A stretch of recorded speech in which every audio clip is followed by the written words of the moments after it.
Hello भाई। सुबह सुबह बैग लेके कहाँ जा रहा है? निकल रहा हूँ। आज हॉस्पिटल नहीं जाना है, कहाँ निकल रहा है? बस बोला तो था कभी भी निकल जाऊंगा। कभी भी निकल जाए। और क्या। घर जा रहा है क्या? हाँ, बोला तो था नया ढूंढ लेना, कभी भी निकल जाऊंगा मैं। तू तो बोला था 25 तक रहूंगा। तो 25 को रैम्बो का बर्थडे मनाऊंगा, 26 को निकल जाऊंगा। अरे फिर तो ठीक है यार, रेम्बो को भी, उसको भी घर में कोई ना कोई तो चाहिए यार, बेचारा अकेला हो गया होगा। कमल तो बेचारा बीमार हो रहा है।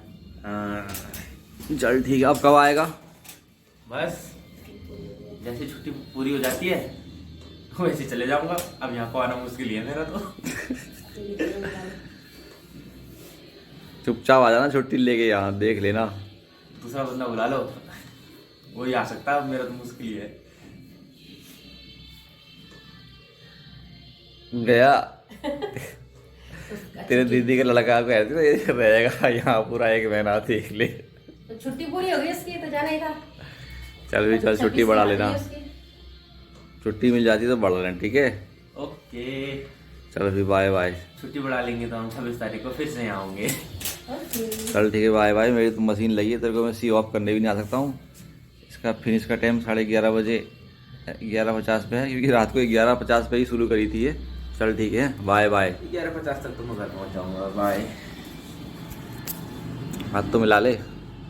Bye bye. चलो चल सी ऑफ करके आ सो गेट तक। चलो चलो मत। Bye bye. मस्त रहो। ओके, घर पहुँचते ही फ़ोन कर देना है। स्वस्थ रहो। हेलो दोस्तों, नमस्कार। कैसे हैं आप सभी लोग? और 22 दिसंबर कल मेरा कॉलम का दूसरा दिन था। हम सुबह पहुंच गए थे हॉस्पिटल 7 बजे और बहुत सारे टेस्ट कराए गए, हमारे लैब में सैंपल दिए गए हमने। पहले हमारा क्रॉस मैच हुआ, उसके बाद हम 9 बजे फ्री हुए। फिर 9 बजे से मेरा कॉलम चढ़ा शाम को 5 बजे तक, और 5 बजे से फिर एक IgG और IgM का इंजेक्शन चढ़ा, और फिर मैं फ्री हुआ 7 बजे। 7 बजे के बाद 2 घंटे का ब्रेक लिया। फिर सैंपल लेके मैं गया हॉस्पिटल गंगाराम पहुंचा रात को 10 बजे। फिर वहाँ मैंने बिलिंग कराई और उस सैंपल को लैब में दे दिया, और उसके बाद मैं आया आर्मी के हॉस्पिटल कैंट में ब्लड बैंक में।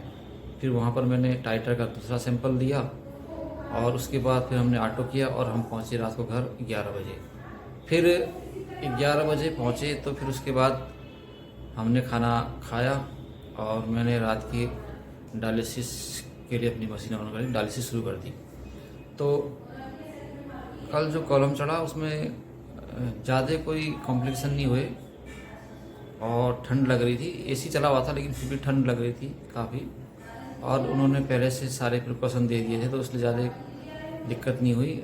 लेकिन दिन भर एक ही पोजीशन में लेटे रहने से, और उसमें नीड लगी थी हाथ में, तो काफ़ी हाथ सुन्न सा हो गया था शाम तक। और दूसरे हाथ में ब्लड प्रेशर के लिए मशीन लगाई हुई थी, क्योंकि कॉलम चढ़ते समय ब्लड प्रेशर काफ़ी अप डाउन करता है।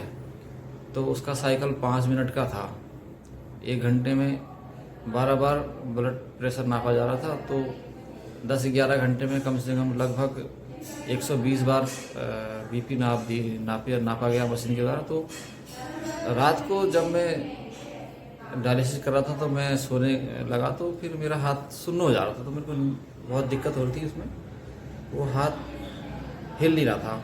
तो फिर अजीब सी एक दर्द नहीं थी, लेकिन अजीब सा कुछ सुन्न जैसा हो रहा था हाथ। तो फिर मैं रात को बैठ के मैंने डायलिसिस करी, और सुबह 6 बजे के बाद फिर मैं हल्की मेरे को नींद आई, और मेरी डायलिसिस ख़त्म हुई 23 तारीख दिन में 11:50 पर, क्योंकि रात को मैंने 11:50 पर शुरू करी थी 22 को, तो 23 को 11:50 पर ही ख़त्म हुई। फिर मैं उठा, फिर मैंने नहाया धोया, खाना खाया। तब तक हॉस्पिटल से कॉल आया कि कुछ नई मेडिसिन शुरू करनी है और कुछ नए टेस्ट करने हैं, आपको हॉस्पिटल आना है। फिर मैं हॉस्पिटल गया, 2:30 बजे मैंने हॉस्पिटल पहुंचा। तो फिर मैंने जो पहले दिन जो सैंपल दिए थे टेस्ट के लिए लैब में, सारे उनकी रिपोर्टें कलेक्ट करी, और फिर वो मैंने ट्रांसप्लांट विभाग में दे दी। उसके बाद उन्होंने मुझे दवाई लिख के दी और वो दवाई अंदर नहीं मिली क्योंकि ख़त्म हो चुकी थी और वो बहुत अर्जेंट दवाई है, उसको खाना ही पड़ता है। तो फिर उसके बाद उस दवाई लेने के लिए मैं गया एम्स हॉस्पिटल। उसके आसपास जो मार्केट में मेडिकल स्टोर है वहाँ पर वो दवाई मिल जाती है। फिर मैं वहाँ पर पहुँचा 4 बजे करीब। फिर उन्होंने दवाई वहाँ पर मिली नहीं, लेकिन उन्होंने मंगवा दी थी हॉस्पिटल वो मेडिकल स्टोर वालों ने। उसके बाद फिर मैं वहाँ से 6 बजे फ्री हुआ। फिर मेट्रो पकड़ के मैं आया पालम, अपने रूम पे पहुँचा और अभी मैं डायलिसिस शुरू कर चुका हूँ। ये डायलिसिस सुबह ख़त्म होगी 5:30 बजे। फिर मैं जाऊँगा हॉस्पिटल 7 बजे कल, और कल से मेरा फिर कॉलम चढ़ेगा। और उसके बाद कल जो भी कार्रवाई होगी, जो भी अपडेट होगा, वो मैं शाम को टाइम मिलेगा तो कल शाम को, नहीं तो जब भी मुझे टाइम मिलेगा मैं अपडेट कर दूँगा।